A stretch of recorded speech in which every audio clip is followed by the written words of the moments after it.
అందుకే దేవుడు మనకి అన్ని పరిస్థితులు అనుమతినిస్తాడు. అంతే తప్ప మనం భయపడిపోకూడదు, దేని గురించి కూడా బాధపడిపోకూడదు. నాకేందుకు ఇలా జరిగింది, నాకేందుకు వచ్చింది, నేను ఇంత బాగా చేస్తాను కదా, నేను ఇంత బాగా ఉంటాను కదా, నేను అన్ని విషయాలు చక్కగా నడిపించబడతాను, నాకెందుకు ఇలా జరుగుతుంది ఎప్పుడూ ఫీల్ అవ్వకండి.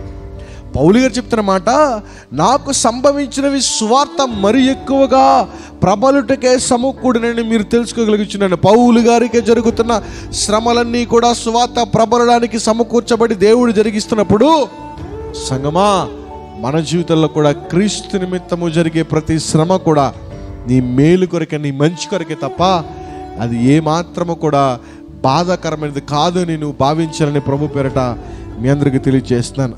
నా బంధకాలన్నీ ఎవరి నిమిత్తము కలిగినవంట? క్రీస్తు నిమిత్తమే కలిగినవని తెలుసుకోవాలి. అందరూ తెలుసుకున్నారు. నేను జైల్లోకి వచ్చానంటే క్రీస్తు సువార్తను ప్రకటించడం వల్లే వచ్చానని వారికి తెలుసు. అమ్మా, ఈ రోజున మనము చాలా సౌకర్యవంతంగా సువార్తను ప్రకటించుకున్నాం, కానీ ఒక్కొక్కసారి మనం ఎంత సంతోషకరమైన ఫీజిబిలిటీలో ఉన్నామంటే జాగ్రత్తగా ఆలోచించాలి. అసలు క్రీస్తు సువార్తను ప్రకటించుతున్నప్పుడు మీరు అబ్జర్వ్ చేయండి, ఎవరి మీదైనా విమర్శించడం ఉంటుందా? ఎవరినైనా దూషించడం ఉంటుందా? తప్పు చేసిన తప్పు చేయించడం చూపించడం కాదు. కానీ బైబిల్లో ప్రాముఖ్యంగా అంతా మనం పక్కన పెడితే, మిగతా అదంతా పక్కన పెడితే, సువార్తల నుంచి ఈ పత్రికలు, ఈ నూతన నిబంధన గ్రంథాన్ని కనుక మనం స్టడీ చేస్తే ఇట్స్ ఎ సీరియస్ థింగ్. చాలా సీరియస్గా ఉంటుంది, చాలా సీరియస్గా. ఇన్ఫ్యాక్ట్ చెప్పాలంటే స్వార్థ చెప్తున్న ప్రతి ఒక్కరు హింసించబడ్డారు. From starting of John, baptism ఇచ్చే జాన్ మొదలుకొని ప్రకటన గ్రంథంలో ఉన్న జాన్ వరకు మీరందరి జీవితాలు స్టడీ చేయండి.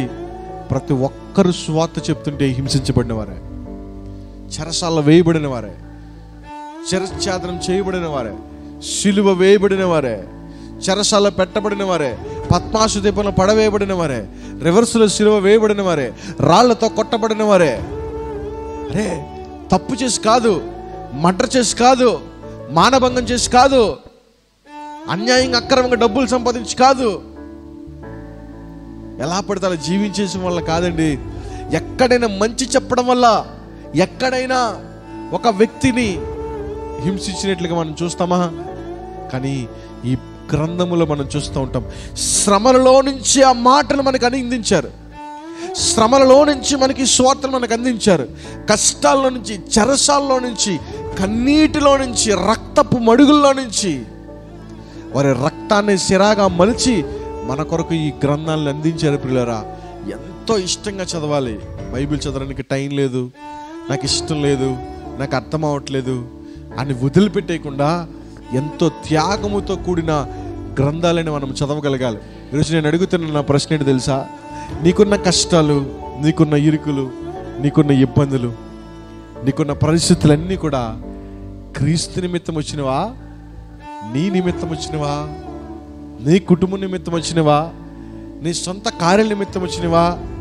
నీ సొంత కార్యాల నిమిత్తమే వచ్చిన సమస్యలకి, శోధనలకి అంత బాధపడిపోతున్నావే, మరి క్రీస్తు నిమిత్తం వచ్చిన సమస్యలకు ఎంత బాగా బాధపడిపోవాలండి వీళ్ళు. మంచి చేసినందుకు ఇన్ని బాధలు పడిపోతుంటే ఇంకెంతగా బాధపడిపోవాలి. పౌలు గారు ఎప్పుడు అలా బాధపడలేదే. మంచి చేసే సువార్తను ప్రకటించి చెరసాల్లో పెట్టిన వారందరికీ మాకు వచ్చిన సమస్యలను బట్టి క్రీస్తు సువార్త ప్రబలడానికే జరుగుతున్నామని తలంచని తప్ప బాధపడకనే నేను చెప్పిన ఆ యొక్క వార్తలు మనం విన్నప్పుడు క్రీస్తు నిమిత్తం కాదు కదా, మన స్వలాభం కొరకు, మన సౌకర్యం కొరకు, మన ఇష్టాల కొరకు, మన ఇష్టానుసారంగా తిండి తినడం వల్ల అనారోగ్యాలు వచ్చాయి,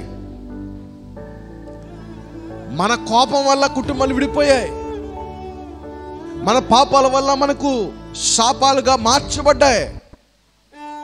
ఎన్ని మన అతిక్రమాల వల్ల వస్తే వాటికే నువ్వు తట్టుకోలేక, జీవితాన్ని నడిపించలేక, శ్రమలతో, ఇరుకులతో, ఇబ్బందులతో జీవితాన్ని జీవించలేక జీవితాన్ని ముగించేయడానికి ప్రయత్నం చేసేస్తున్నావే.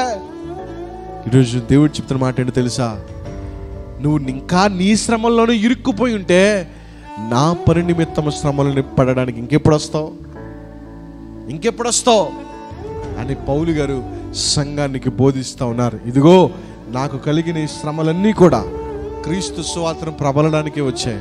ఈరోజు నేను అడుగుతున్నాను, నిన్ను నన్ను అందరిని అడుగుతున్నాడు, ఇన్క్లూడింగ్ మీ. మన జీవితంలో వస్తున్న సమస్య ఎవరి నిమిత్తం వస్తుంది? ఎవరి నిమిత్తం వస్తుంది? ఎవరి నిమిత్తం వస్తుంది? క్రీస్తు నిమిత్తం ఏదైనా ఒక శ్రమన్న పడిన అనుభవం ఏమైనా కనబడుతుందా?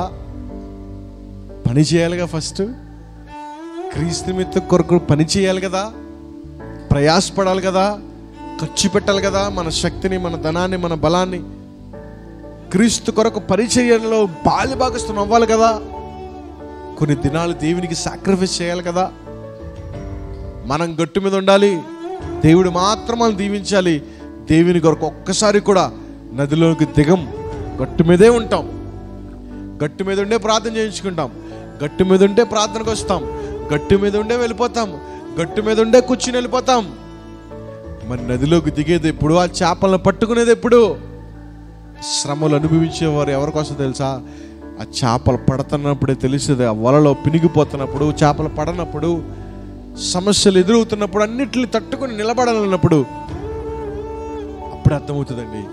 ఈరోజు సంఘానికి పౌలు గారు చెప్తున్న మాట తెలుసా? సంగమా, ఈరోజున ప్రపంచ క్రైస్తత్వం అంతా కూడా వారి సమస్యల గురించి బయటపడడమే పెద్ద గొప్ప అనుకుంటున్నారు.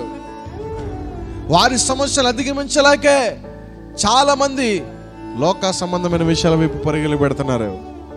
వారి జీవితంలో వారి స్వలాభం మీద వచ్చిన, వారి అతిక్రమాల మీద వచ్చిన సమస్యలు అధిగమించడానికే నానా తిప్పలు పడిపోతున్నారు. జీవితము అంతా అయిపోయే వరకు ప్రయాసపడుతున్నారు. కానీ ఒక్కసారి ఆలోచన చేయి, మన జీవితం కొరకు ప్రయాణాలు చేస్తున్నాం, మన జీవితాల కొరకు ప్రయాసపడుతున్నాం, కష్టపడుతున్నాం, సంపాదించుకున్నాం, మన జీవితాల కొరకు ఖర్చు పెట్టేస్తున్నాం. కానీ దేవుని కొరకు ఖర్చు పెట్టింది, దేవుని కొరకు ప్రయాసపడింది ఏదైనా ఉందా? మన బిడ్డలకు బాగోకపోతే తెల్లవార్లు మెలుకుగా ఉంటాం. మన కుటుంబస్తులకి ఏదైనా శుభకార్యం జరుగుతుందంటే ఆ రాత్రులంతా కూడా నిద్ర మేలుకొని నిజాయితీగా నిలబడి ఉంటాం. మన కుటుంబస్తులకి ఏదైనా మంచి కార్యక్రమాలు, ఫంక్షన్లు, పెళ్ళిళ్ళు జరుగుతున్నాయంటే సెలవులు పెట్టుకుంటాం, అన్నిటి కార్యక్రమాలు ముందుంటాం. మన కుటుంబాలకి, మన యొక్క బంధువులకి ఏదైనా కావాలి, ఖర్చు పెట్టాలంటే వేలకు వేలు దాటిపోయిన లక్షలని ఖర్చు పెడతాం. కానీ క్రీస్తు నిమిత్తం వచ్చేసరికి సమయం ఉండదు, ధనం ఉండదు, మన త్యాగం ఉండదు, అన్నీ తక్కువే, అన్నీ గట్టు మీదే ఉంటాం. మనకు అనుకునేసరికి మాత్రము ప్రబలిపోతాం. మనకు అనుకునేసరికి గ్రాండ్ అయిపోవాలి, మనకు అనుకునేసరికి అందరూ చెప్పుకోవాలి. కానీ దేవుని దగ్గరికి వచ్చేసరికి చులకనైపోతున్నాడు దేవుడు. మనకి సంఘానికి అదే చెప్తున్నాడు దేవుడు. నీ విషయంలో నువ్వు శ్రమ పడుతున్నావు, నీ విషయంలో నువ్వు గొప్పవారు అయిపోతున్నావు, నీకు జరిగిన సాక్ష్యాలన్నీ చెప్తున్నావు. కానీ క్రీస్తు నిమిత్తము నువ్వు చేస్తున్న విషయాల్లో ఎంతగా నిలదొక్కున్నావు. క్రీస్తు కొరకు నువ్వు నిలబడుతున్నప్పుడు, ఎన్ని శ్రమలు వచ్చినప్పుడు, ఎన్ని శోధనలు వచ్చినప్పుడు నువ్వు ఎలా నిలబడ్డావు చెప్పగలవా? సాక్ష్యం ఇక్కడికి వచ్చి, క్రీస్తు నిమిత్తం నువ్వు ఎవరైనా చొక్కా పట్టుకున్నాడా?